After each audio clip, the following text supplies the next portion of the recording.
அனைவருக்கும் இனிய மாலை நேர தமிழ் வாழ்த்துக்களுடன் இன்றைய என்ன சொல்றது இது இந்த பட்டிமன்றம் வந்து ரொம்ப நல்லா சிறப்பா போயிட்டு இருக்குன்னு தான் சொல்ல முடியும்.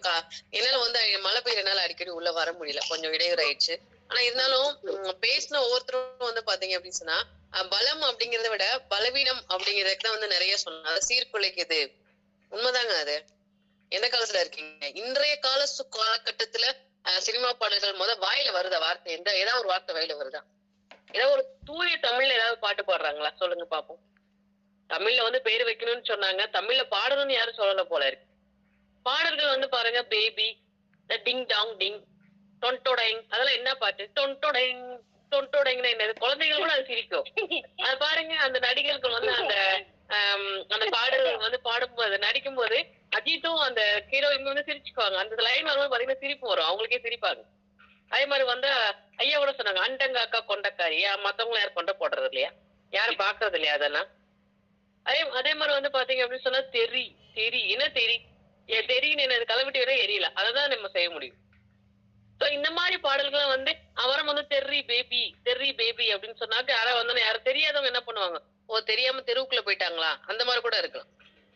இன்னும் வந்து பாத்தீங்க அப்படின்னு சொன்னா செல்போன் வந்தது போதும், அந்த கைபேசி திறன் வந்தது போதும்.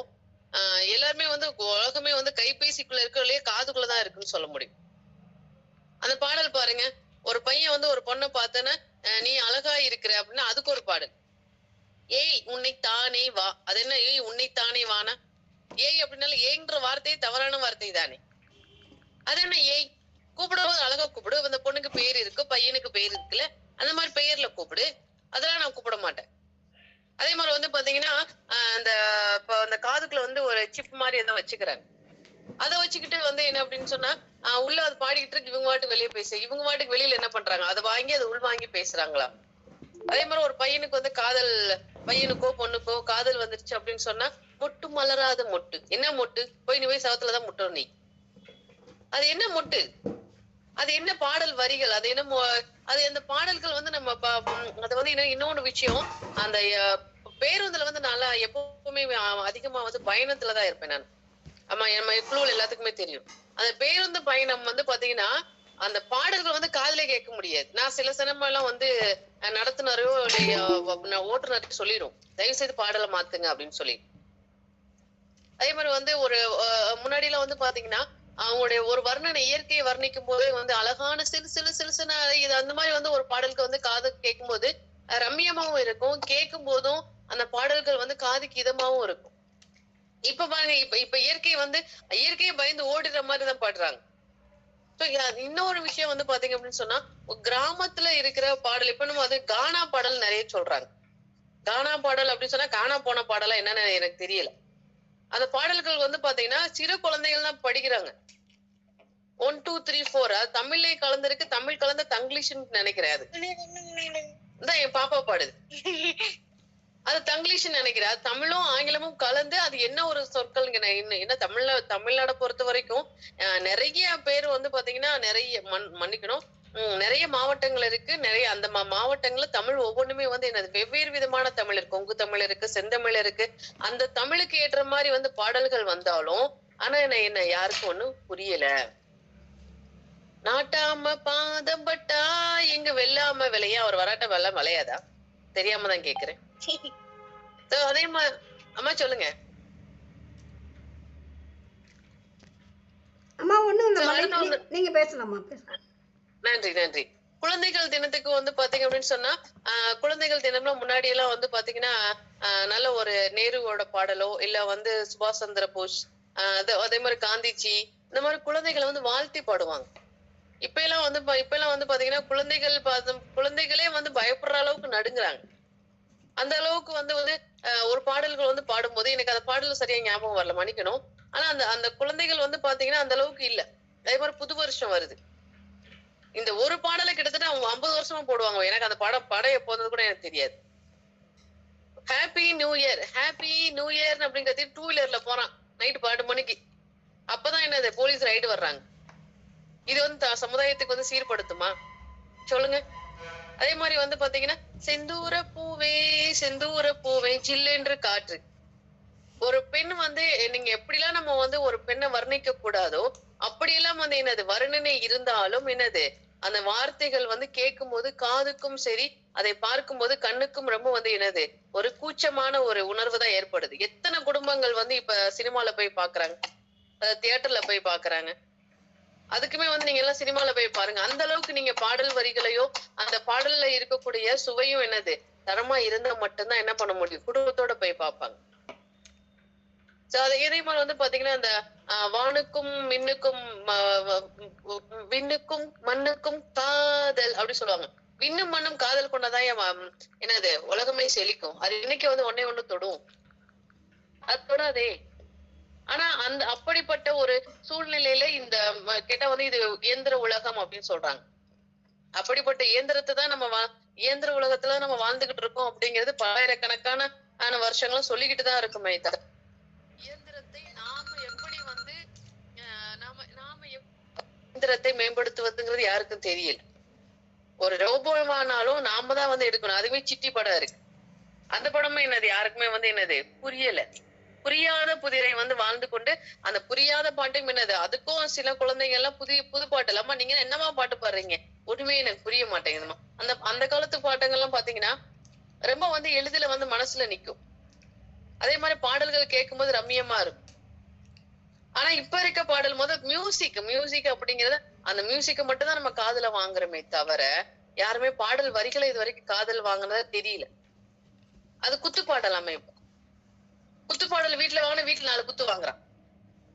ஏன்னா அதுதான் உண்மை.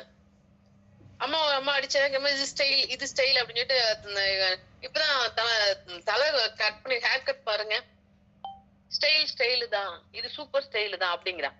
காரணம் என்னன்னா அது அந்த சைடு கட்டிங் இந்த சைடு கட்டிங் பார்த்தா பாதி மண்டை வந்து என்னது காக்கா தின்ன மாதிரி இருக்கு. இந்த மாதிரி வந்து குழந்தைகளை வந்து நம்ம என்னது குழந்தைகளை மட்டுமல்ல சமுதாயத்தை சீர்கெடுத்துறதும் வந்து இந்த புதிய பாடல்கள் தான். பழைய பாடல்கள் வந்து அப்படின்னு சொன்னா பழைய பாடல்கள் இரட்டை அர்த்தங்களானவர் தான், இல்லைன்னு சொல்லல. ஆனால் அது மறைமுகமான ஒரு விடயம் வந்து இருக்கு. ஆனா அப்ப வந்து இந்த அளவுக்கு வந்து மக்கள் வந்து சினிமா மோகம் வந்து கிடையாது. ஆனா இப்பொழுது முழுக்க 100% சினிமா மோகத்தில் மட்டும்தான் மாணவர்கள் மட்டுமல்ல சமுதாயமே இருக்கு. அப்படிப்பட்ட சமுதாயம் வந்து நம்ம சீர்குலையாம போகணும்னா அந்த சமுதாய சீர்கேடு இடாம இருக்கிறதுக்கு புதிய பாடல்களுடைய அர்த்தங்கள் வந்து நேரடியானதாக இருக்கும். அதே மாதிரி வந்து பாத்தீங்கன்னா காதல் காதல் காதல் காதல் இல்லையில் சாதல், காதல் வந்தனால எல்லாம் செத்து போறாங்க. உண்மைதான். ஏன்னா இது பள்ளிக்கூடத்துல வந்து பாத்தீங்க அப்படின்னு சொன்னா பள்ளியில இருந்து கல்லூரி வரைக்கும் இப்ப எல்லாருமே காதல் வயப்படுறாங்க. அது காதல் அப்படின்னு சொல்றது எந்த மாதிரியான காதலா இருக்கணும்? இல்ல ஓடி போற 18 வயசு ஆகுறதுக்கு ஓடி போய் போலீஸ் ஸ்டேஷன்ல போய் நின்று இப்பெல்லாம் வந்து பாத்தீங்கன்னா நேத்து கூட 2 பசங்க வந்து போலீஸ் ஸ்டேஷன்ல இருந்து எனக்கு போன் வருது, அம்மா இந்த மாதிரி பையன் வந்து லவ் பண்ணிட்டாமா, இந்த மாதிரிமா சினிமா பார்த்து கெட்டு போயிட்டாங்கம்மா, ஏதாவது ஹெல்ப் பண்ணுங்கம்மா அப்படின்னு. ஏன்னா அவங்களுடைய ஒவ்வொரு தாக்கமே வந்து இந்த சினிமா முகத்தால மட்டுமே தானே தவிர கூட அந்த சமுதாயத்துல பார்த்தது கிடையாது. ஆகவே என்னுடைய ஆணித்தனமான அர்த்தம் வந்து இன்றைய காலகட்டத்துல பாடல்கள், சினிமா பாடல்கள் சமுதாயத்தை மட்டுமல்ல மாணவர்களையும் சீர்குலைக்கிறது அப்படிங்கறதா என்னுடைய ஆணித்தனமான அழுத்தமான வாதம் என்பதை நம்முடைய மாத்தியோசி மற்றும் காக்கும் கரங்களுக்காக உழைத்துக் கொண்டிருக்கும் நாணியம்மா அவர்களையும் நன்றிகள் உரித்தாக இத்துடன் என்னுடைய அமர்வு இடம் சாருகிறேன். நன்றி, வணக்கம். நன்றி அம்மா, ரொம்ப அழகா பேசுனீங்க. நிறைய விஷயங்களை நீங்க வந்து தொகுத்து சொன்னீங்கம்மா. உங்களுடைய உரை எப்படி இருந்ததுன்னு சொல்லிட்டு நம்ம நடுவரம்மா கிட்ட கேட்டு தெரிஞ்சுக்கலாம். அம்மா சொல்லுங்கம்மா, நம்மளுடைய ஜீனத்தம்மா எப்படி பேசினாங்க அப்படின்னு சொல்லிட்டு. ஏன்னா அவங்களும் மிகச்சிறந்த ஒரு ஆளுமை தான், எப்பவுமே சிறப்பா பேசக்கூடியவங்க. சொல்லுங்கம்மா. ஜீனத்தம்மாவுக்கு நன்றியும் பாராட்டும் வாழ்த்துக்களும்மா. அதாவது இந்த சீர்குலைக்கிறது என்ற அணியில் இருக்கக்கூடிய எல்லாருமே வந்து தன்னுடைய ஆதங்கத்தை இங்க வந்து கொட்டி தீர்க்கிறாங்க அப்படிதான் சொல்லலாம். நீங்க எந்த காலத்துல இருக்கீங்க அப்படின்னு ஒரு கேள்வியை முன் வச்சுதான் அவங்க தொடங்கினாங்க. நீங்க எந்த காலத்துல இருக்கீங்க அப்படின்னு சொல்லிட்டு நிறைய விஷயங்களை அவங்க எடுத்து சொன்னாங்க. அதாவது மாணவர்களை, இன்றைய இளம் தலைமுறையினரை அதிகமாக இந்த புதிய பாடல்கள் சீர்குலைத்து கொண்டிருக்கிறது. தங்கிலீஷ் பேச புரியாத பாஷையா இருக்குது. அது தமிழா இங்கிலீஷா அப்படின்னு தெரியாத அளவுக்கு தமிழ்நாட்டுல தமிழர்கள் பேசக்கூடிய ஒரு பாடல்கள்லாம் கானா பாடல்களாக உருவெடுத்து இன்றைக்கு அது அதாவது வாயில என்ன வார்த்தை வருதோ அதுதான் கானா, அந்த மாதிரி எல்லாம் போட்டு இன்னைக்கு பாடிக்கொண்டிருக்கிறார்கள் அப்படின்னு சொல்றாங்க.